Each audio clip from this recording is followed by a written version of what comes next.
মেয়েদের আমরা মিছিলটা লম্বা করতে পারছি না, এর বাদে আপনারা যারা সকলে উপস্থিত হয়েছেন আপনারা সকলে ধন্যবাদ জানাইলাম। এবং আগামী কালকে আমরা নেতা 17 বছর যার লাগি আমরা আন্দোলন সংগ্রাম করিয়া গেছি, আগামী কালকে আমরা প্রধানমন্ত্রী জননেতা জনাব তারেক রহমান এই সিলেট আইয়া উপস্থিত হইরা আপনারা সকল জেলা ফারইন যে জায়গা উপস্থিত মানে যে জায়গায় আইবা তাই সকল আমরা চেষ্টা করবো যে আমরা উপস্থিত হইবার।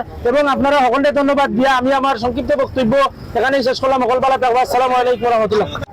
বাংলাদেশ জিন্দাবাদ, বাংলাদেশ জাতীয়তাবাদী দল বিএনপি জিন্দাবাদ, শহীদ অমর হক দেশ নেত্রী বেগম খালেদা জিয়া জিন্দাবাদ, আমাদের দেশ নায়ক বাংলাদেশের প্রধানমন্ত্রী সফল প্রধানমন্ত্রী আমাদের নেতা এবং আমাদের দুলাভাই সিলেট আগমন উপলক্ষে আমাদের নেতা খলিলুর রহমান খোকন ভাই ও সিলেট 3 আসনের মাননীয় সংসদ সদস্য আলহাজ এম এ মালেক ভাইয়ের পক্ষ থেকে আজকের এই আনন্দ মিছিলে উপস্থিত সবাইকে অসংখ্য অসংখ্য ধন্যবাদ ও শুভেচ্ছা জানিয়ে আজকের প্রোগ্রাম এখানে সমাপ্তি ঘোষণা করলাম। আসসালামু আলাইকুম।